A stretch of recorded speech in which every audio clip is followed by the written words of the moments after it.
오늘 우리에게 주시는 하나님 말씀은 룻기서 2장 1절에서부터 4절까지 말씀입니다. 룻기 2장 1절에서 4절까지 말씀입니다.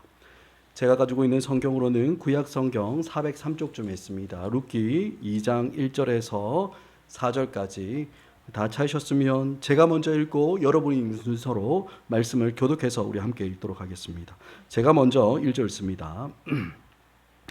나오미의 남편 엘리멜렉의 친족으로 유력한 자가 있으니 그의 이름은 보아스더라.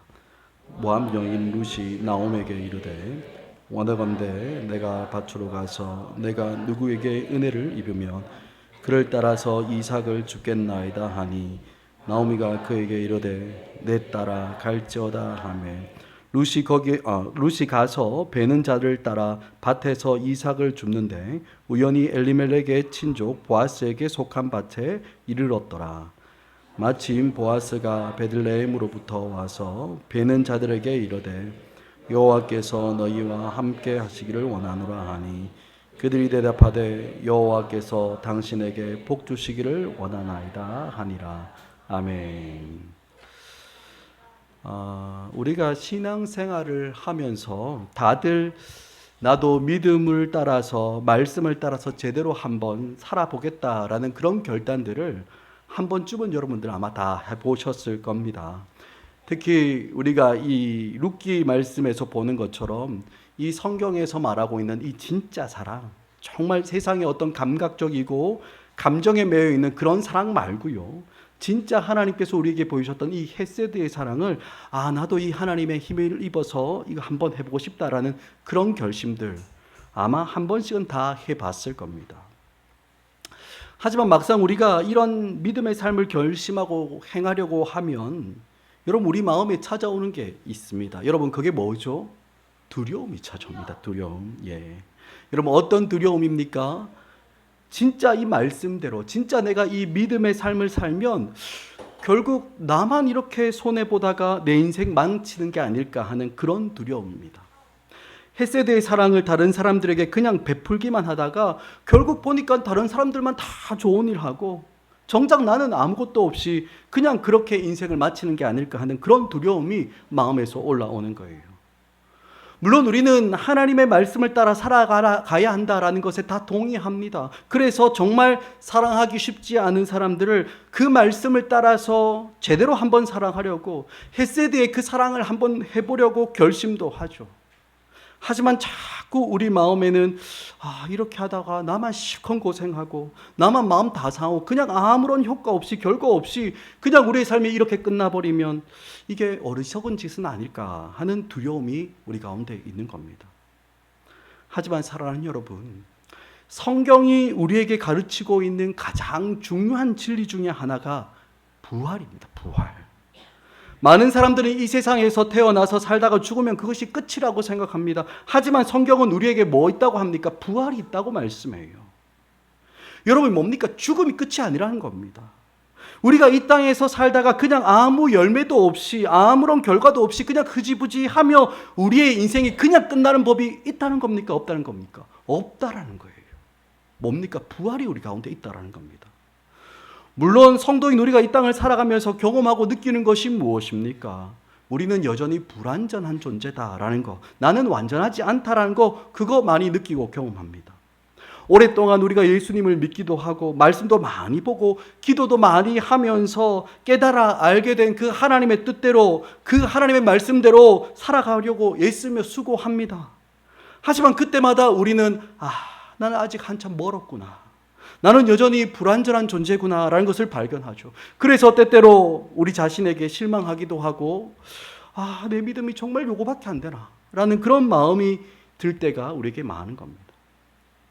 하지만 사랑하는 여러분, 성경은 이런 우리의 연약함과 우리의 불완전함이 우리의 최종적인 모습, 완성된 모습이 아니라고 말해요. 최종적인 모습이 아니라는 거예요. 그 대신 뭐가 있다고 합니까? 우리에게 완성된 모습이 따로 있다고 합니다. 완성이 있다고 이야기해요. 여러분 이것을 조금 어렵지만 교리적으로 설명하면 이렇게 말할 수 있을 것 같아요. 우리가 처음 예수님을 믿고 알고 신앙의 길에 들었었을 때 그것을 우리는 보통 칭의라고 합니다. 칭의. 그죠? 불러준다라는 거고, 의롭다고 불러준다, 의롭다고 여겨준다라는 겁니다. 그죠? 여러분, 그러니까 이게 의롭다고 불러주는 거고, 의롭다고 여겨주는 거니까, 여러분, 이게 진짜 의롭다는 겁니까? 아니라는 겁니까? 아니라는 거죠. 그죠? 뭡니까? 전혀 의롭지 않은 우리가, 죄를 물 먹든 마시도 먹고 마셨던 우리가 아무런 자격도 없고 아무런 일한 것도 없이, 무엇 때문에? 예수 십자가의 공로 때문에. 예수 십자가의 공로에 힘입어서 우리를 의롭다고 그렇게 여겨주시고, 또 우리를 그렇게 칭해주시고, 우리를 의롭다 선언해 주시는 일이 우리 가운데 있다는 겁니다.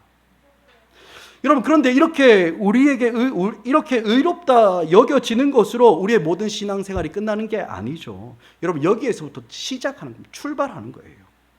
여러분, 의롭다고 여겨주시고 의롭다고 칭해주시는 것으로 시작했으니까, 여러분, 그때부터 어떤 과정이 있겠습니까? 진짜 의롭게 되는 과정을 거쳐야 한다는 겁니다.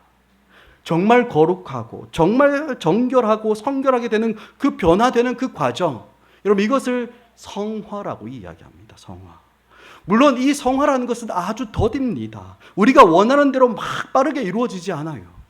우리가 원하는 딱 원하는 부분이 내가 기대하는 만큼, 우리가 기대하는 만큼 막 잘 변화되지 않을 때가 여러분 많습니다. 하지만 여러분, 이 성화의 과정을 꾸준히 거쳐가면 여러분, 그 마지막에 뭐가 있다고 이야기합니까?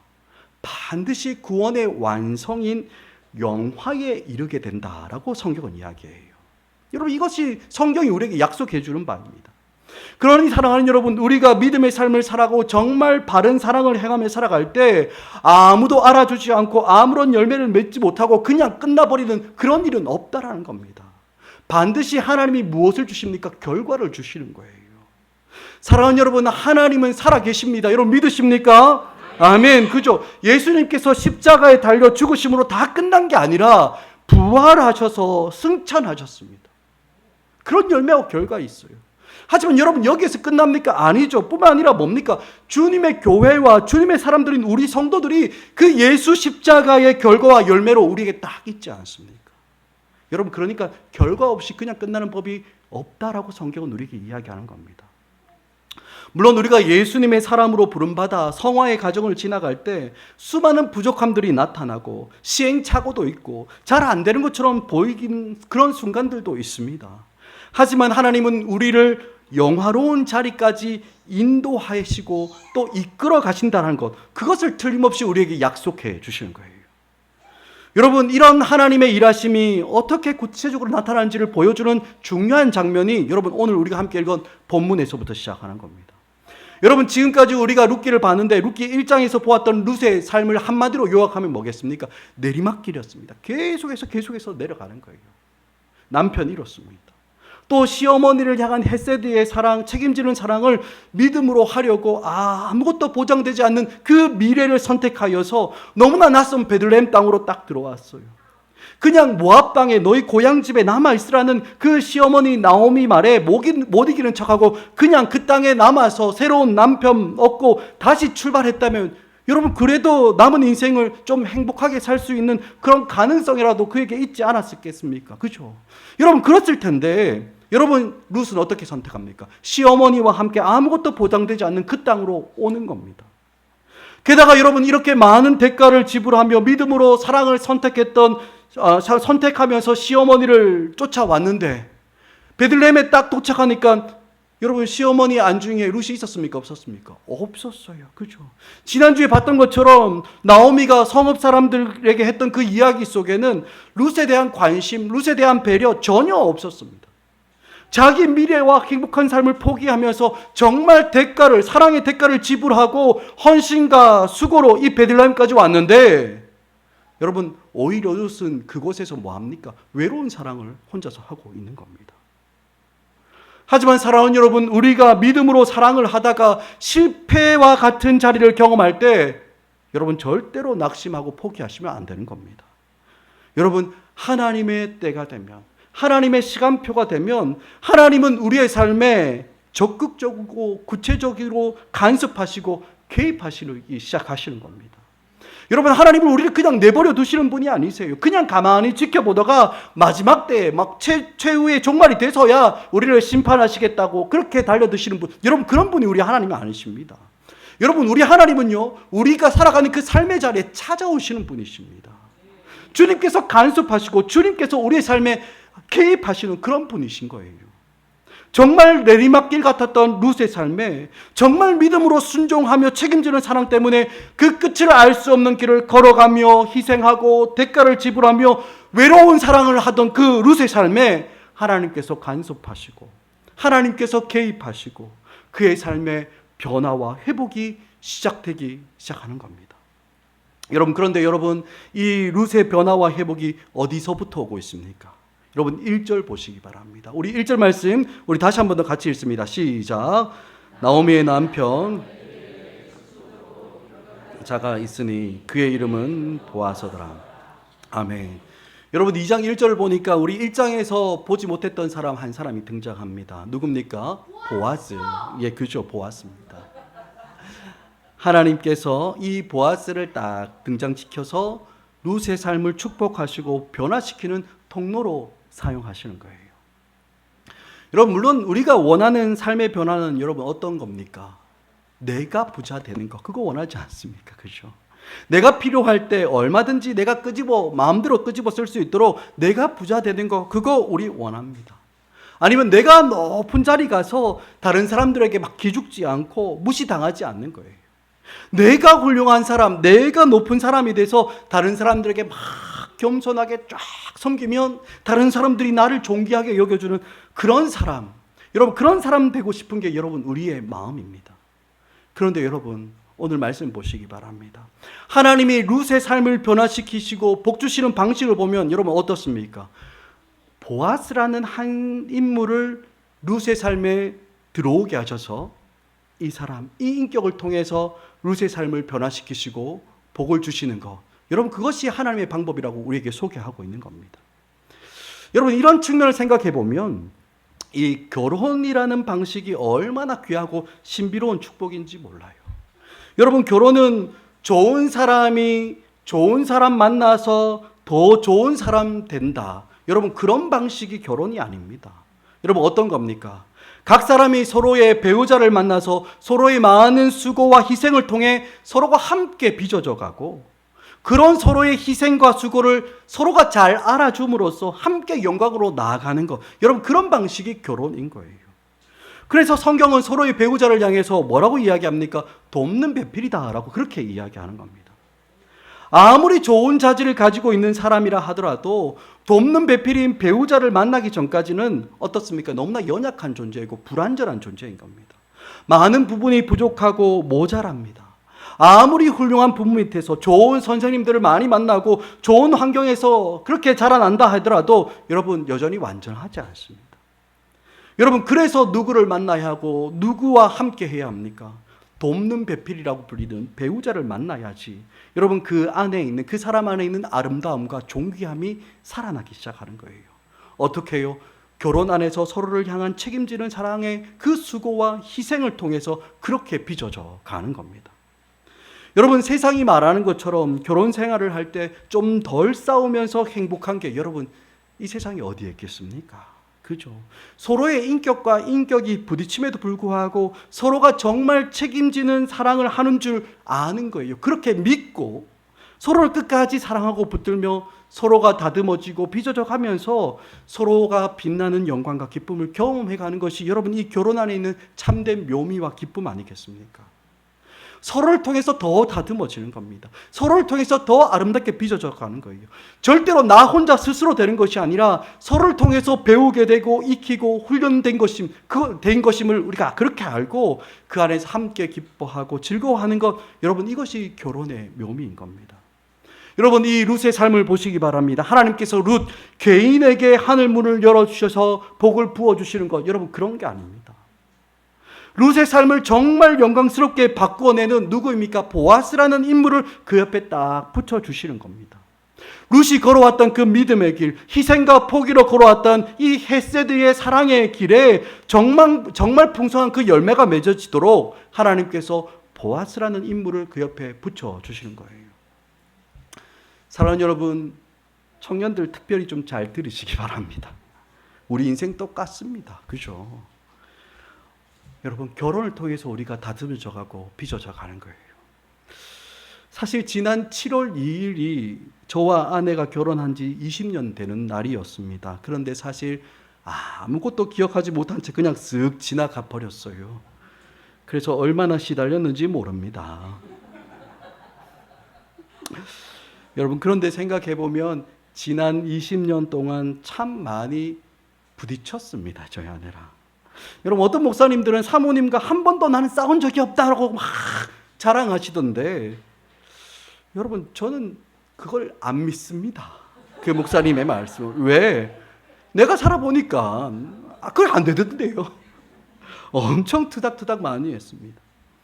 여러분, 그런데 문제는 뭐냐면 그래 투닥투닥거리고 끝나는 게 아니라 그 안에 뭐가 있습니까? 제가 깨지는 겁니다. 제가 다듬어져 가는 거예요.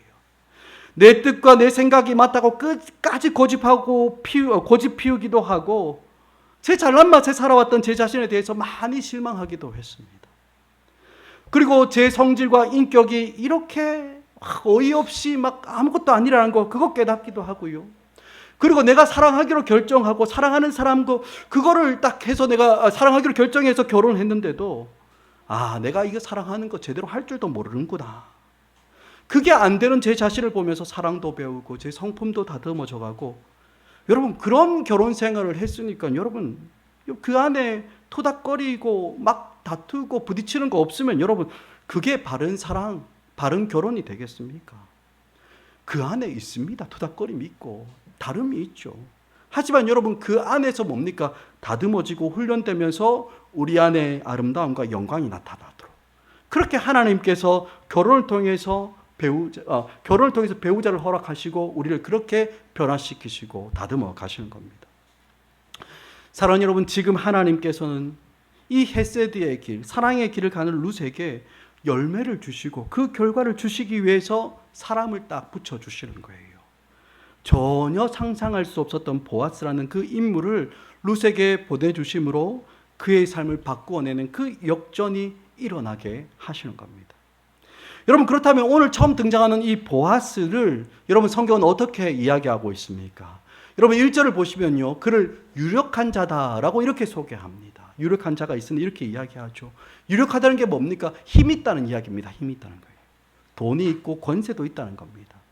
그런데 여러분, 이 유력하다는 말은 이렇게 단순히 힘이 있다는 것만을 이야기하는 것이 아니라 그 힘을 뒷받침해주는 도덕적인 자질과 성품도 구비되어 있다라는 것을 의미하는 말이에요.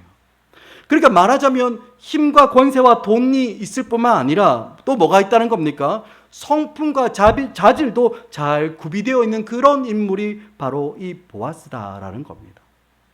그런데 여러분, 한번 생각해 보시기 바랍니다. 이 보아스는 사실 룻과 연결된 가능성이 있었겠습니까? 없었겠습니까? 없었어요. 왜? 여러분, 보아스는 유력한 사람이었습니다.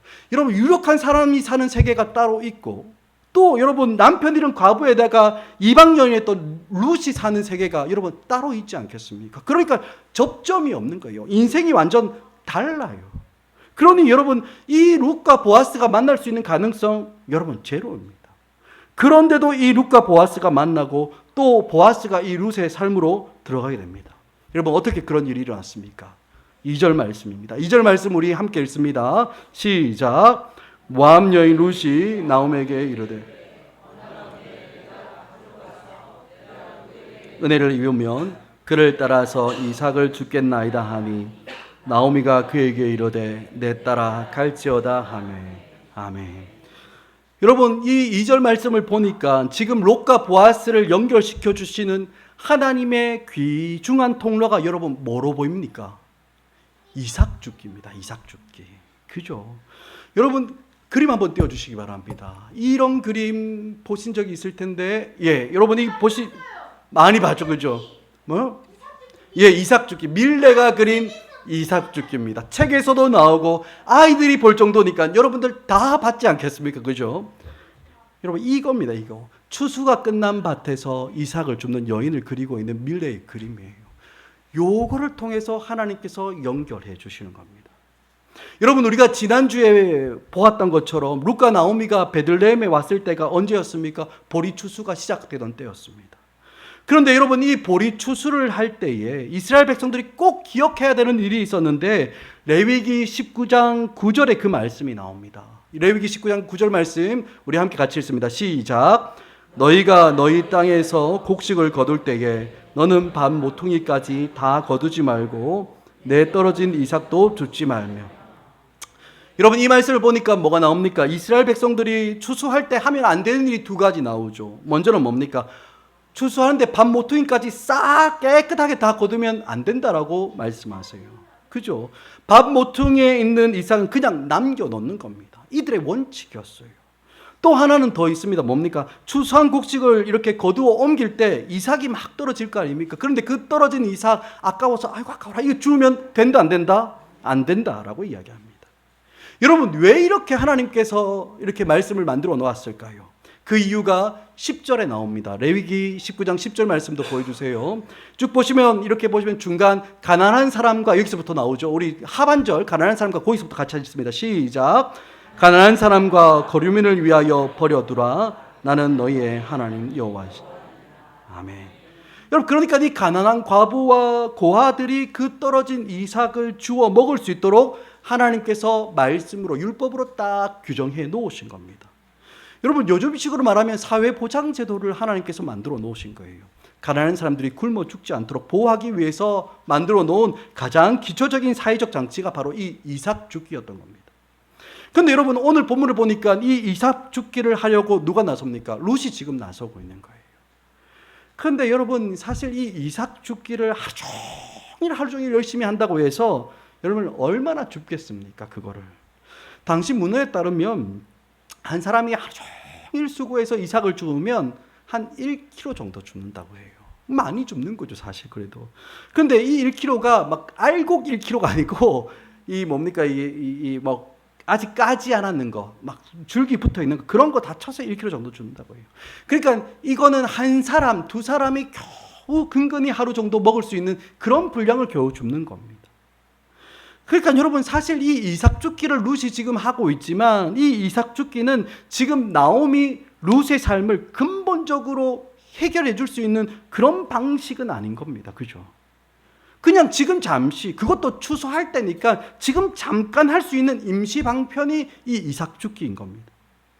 하지만 사랑하는 여러분, 하나님께서 룻의 삶을 간섭하시고 또한 우리의 삶을 간섭하시는 대표적인 방법이 바로 이 이삭 죽기라는 거, 여러분, 우리는 잊어서는 안 되는 거예요. 물론 우리가 그냥 딱 봐도 이삭 죽기는 나오미와 이 룻의 삶을 완전히 획기적으로 바꿔놓을 수 있는, 확 뒤집어 놓을 수 있는 그런 방법 아닙니다. 하루 근근히 먹고 살 정도, 한 1kg 정도의 식량을 얻는 것이 전부였습니다. 하지만 여러분, 그럼에도 불구하고 이들의 삶의 진짜 추수, 이후에 나오는 이야기이긴 하지만 룻이 보아스를 만나고 룻과 나오미의 삶에 풍성함이 가득 채워지는 그 놀라운 역전의 첫 출발이 바로 이 이삭 죽기로부터 시작하는 겁니다. 하지만 여러분, 사실 우리가 기대하는 하나님의 방식은 뭡니까? 대박 나는 거 아닙니까? 그죠? 한 방에 인생 역전, 이런 거 좋아합니다. 혹시 여러분들 그거 기대하시면서 로또 사시는 분 있습니까? 그러지 마세요. 그죠? 여러분, 우리는 하나님의 한방 역전을 우리는 다 기대합니다. 우리가 이렇게 믿음으로 살고 나면 하나님이지 않습니까? 내 삶에 직접 딱 개입해 주셔서 우리가 상상할 수도 없었던 그 영광을 그냥 한 방에 가득 채워주시길 우린 그거 기대합니다. 하지만 여러분, 정작 그런 일은 거의 일어나지 않습니다. 그죠? 믿음으로 시어머니를 책임지며 헤세드의 사랑을 하면서 너무나 낯선 베들레헴 땅으로 왔는데, 정작 와보니까 시어머니도 자기에게 아무런 관심이 없다라는 것을 깨닫게 됩니다. 하지만 그럼에도 불구하고 낙심하지 않고 끝까지 외로운 사랑을 버텨내면서 자기를 부인하며 끝까지 사랑했습니다. 그런데 정작 이 베들레헴에 와보니까 아무 일도 일어나지 않는 거예요. 믿음으로 그 사랑의 대가를 지불하며 자기를 부인하고 여기까지 왔는데 보란듯이 새로운 삶이 짠 하고 열리는 것이 아니라 기껏 할 수 있는 게 뭡니까? 하루 일해서 하루 겨우 먹고 사는 이삭 죽기가 전부였던 겁니다. 여러분, 우리가 믿음의 삶을 살아갈 때 이런 걸 기대하는 사람은 아무도 없을 겁니다. 획기적인 변화, 완전히 우리의 삶을 뒤집어낼 수 있는 그런 놀라운 역전이 우리 가운데 일어나기를 기대하죠. 그런데 정작 이 믿음의 삶, 사랑의 삶을 살아갈 때 이상하게 다른 사람들은 하나님께서 이런 복을 주셨다, 하나님께서 나에게 이렇게 막 채우셨다고 다들 간증 잘만 하는데 유독 나에게만은 그런 일들이 잘 일어나지 않아요. 그래서 우리는 어떻게 합니까? 때때로 낙심하기도 하고 좌절해서 이 믿음의 삶, 사랑의 삶을 포기하려고 하는 마음이 올라올 때가 있어요. 하지만 사랑하는 여러분, 우리 하나님은 그를 찾고 그를 기다리는 자를 절대로 실망시키지 않는 분이심을 여러분 믿으시기 바랍니다. 하나님은 그의 이름을 부르고 그를 찾는 사람들을 절대로 실망시키지 않으십니다.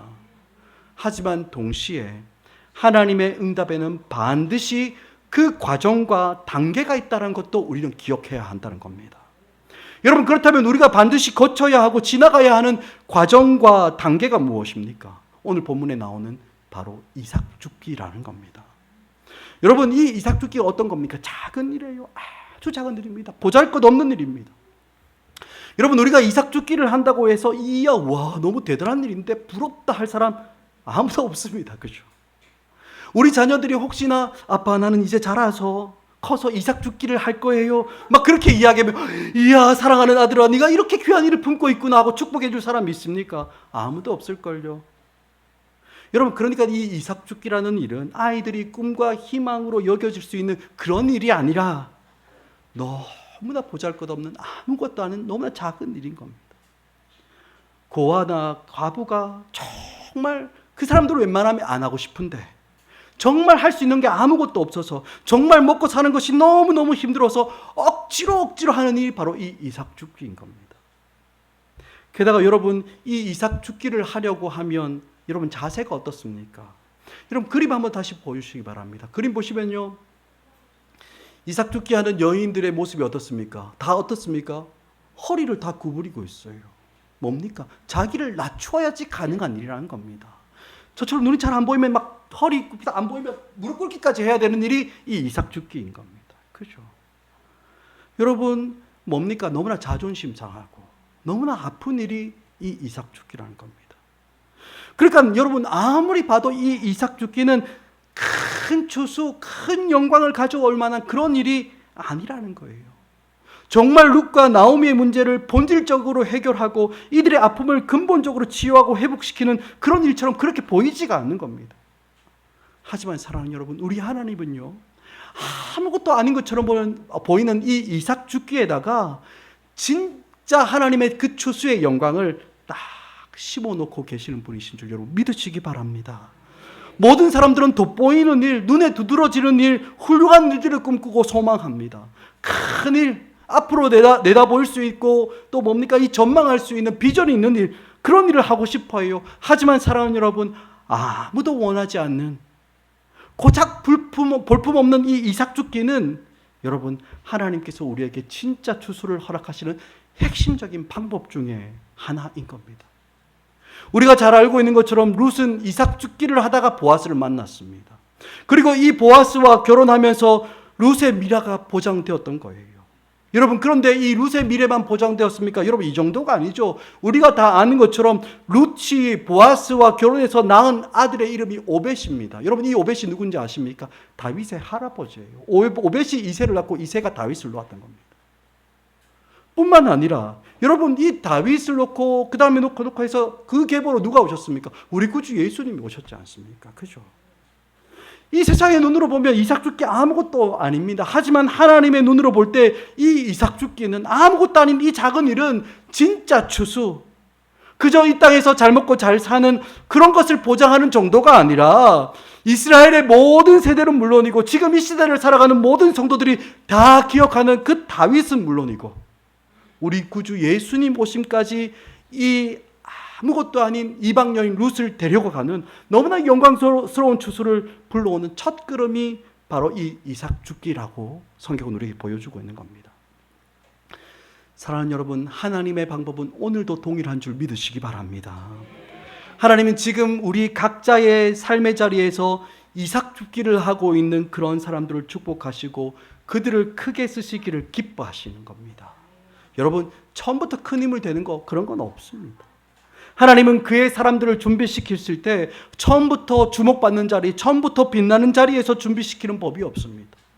여러분, 구약의 가장 대표적인 인물 모세, 다윗 이런 사람들 아닙니까? 여러분, 그들 보면 다 어떻습니까? 실패의 자리, 아픔의 자리, 좌절의 자리, 정말 자신의 밑바닥까지 다 보이는 그 처절한 자리에서 하나님께서 그를 딱 서게 하신 이후에 하나님께서 그를 높이 들어 사용하시는 겁니다.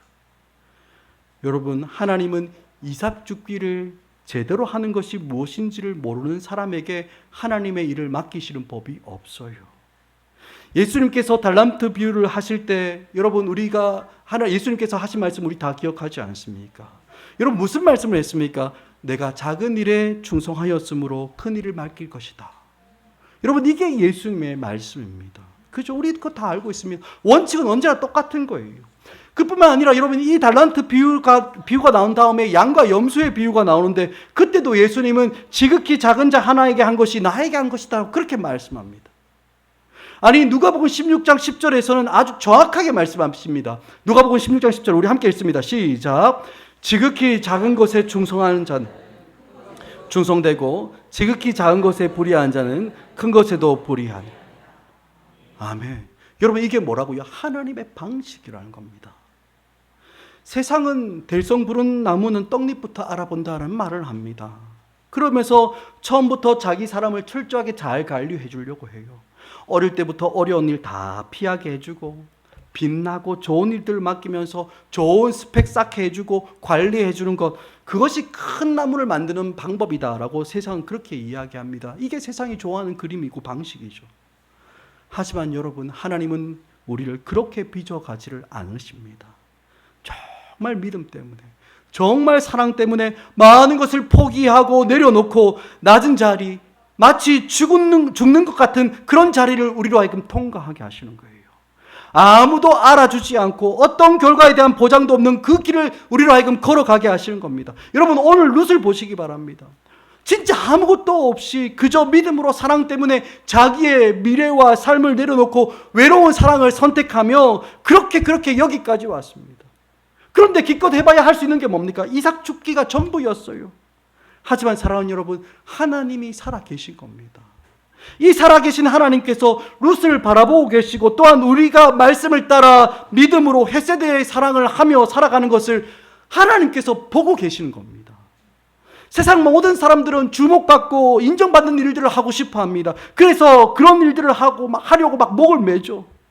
하지만 여러분, 하나님이 주목하시는 사람은 어떤 사람입니까? 아무도 보는 사람이 없고 아무도 인정해주는 사람이 없을지라도 아무리 애쓰고 노력해도 어떤 열매와 어떤 결과를 전혀 기대할 수 없는 너무나도 작은 일, 마치 이삭 죽기와 같은 그런 일을 한다 할지라도 믿음 때문에 하나님이 우리에게 맡기신 이 헷세대의 사랑을 끝까지 충성되게 감당하며 그 길을 끝까지 걸어갈 때 그의 인생을 바꿔놓는 보아스를 그곳에서 만나게 하시는 것이 바로 하나님의 방식인 겁니다. 여러분, 오늘 말씀 3절 보시기 바랍니다. 우리 3절 같이 읽습니다. 시작. 룻이 가서 뱉은 자를 따라 엘리멜렉의 친족 보아스에게 속한 밭에 이르렀더라. 아멘. 우리가 다음 주부터 좀 더 자세하게 묵상하겠지만 지금 룻이 이삭 줍는 게 싫어서 막 귀찮아서 여러분 그냥 집에 있었다면 여러분 어떻게 되었겠습니까? 아무 일도 일어나지 않는 거예요. 그죠? 그런데 룻 나갔습니다. 그저 지금 할 수 있는 그 작은 일, 그저 아무것도 아닌 그런 것처럼 보이는 그 이삭 줍는 그 일을 하니까 너무나 놀랍게도 보아스네 밭에 딱 이르게 되었던 겁니다. 그리고 때마침 보아스가 밭으로 나오는 거예요. 사랑하는 여러분, 우리가 하나님의 말씀을 듣고 깨달아 그래 나도 그렇게 살아야지 말만 하고 정작 아무것도 하지 않으면 우리 주변의 말씀에 순종하는 그 작은 일, 작은 시도, 마치 오늘 이삭 죽기와 같은 너무나 작지만 구체적인 실제적인 일들을 시도하지 않으면 여러분 우리의 삶에는 아무 일도 일어나지 않습니다. 하지만 오늘 말씀에 나오는 룻처럼 지금 내가 할 수 있는 그 작은 일들, 아무것도 아닌 일처럼 보이는 그 일들을 시도하기 시작하면 하나님의 놀라운 섭리가 적용되면서 마치 하나님께서 룻의 삶에 보아스를 맞닥뜨리게 하는 그런 귀한 역사가 오늘 우리에게도 동일하게 일어나게 되는 줄 여러분 믿으시기 바랍니다. 여러분 말씀 맺겠습니다. 사랑하는 여러분, 우리가 믿음의 삶을 살아갈 때 지금 당장에는 우리가 기대하는 그 결과 없을 수도 있습니다. 하지만 하나님은 반드시 그것을 보시고 기억하십니다. 이삭 죽기처럼 아무도 주목하지 않는 너무나 천하고 작고 보잘것없는 그런 일들을 정말 믿음 때문에, 정말 사랑 때문에 우리가 감당하기 시작할 때 그 속에서 우리는 하나님의 손길을 경험하게 되는 것입니다. 사랑하는 여러분, 결과가 눈에 보이고 규모가 있고 가치가 있어 보이는 그런 일들은 누구든지 얼마든지 할 수 있는 그런 일들입니다. 하지만 이삭 죽기와 같은 정말 믿음으로가 아니면, 정말 내가 사랑으로가 아니면 할 수 없는 그런 작은 일들은 하나님 앞에서 살아가는 우리 성도들이 아니면 아무도 할 수 없는 그런 일인 겁니다. 여러분 정말 바라기는 사람들이 알아주느냐 안 알아주느냐, 우리의 삶에 어떤 결과가 주어지느냐, 이런 계산에 얽매이지 말고 정말 믿음으로 사랑으로 우리의 삶에 주어진 그 작은 일, 이삭 죽기를 충성스럽게 감당하면서 하나님의 때에 하나님의 추수의 영광을 경험하게 되는 그 귀한 은혜가 우리 모두의 삶 가운데 있기를 주님의 이름으로 간절히 축원합니다. 아멘.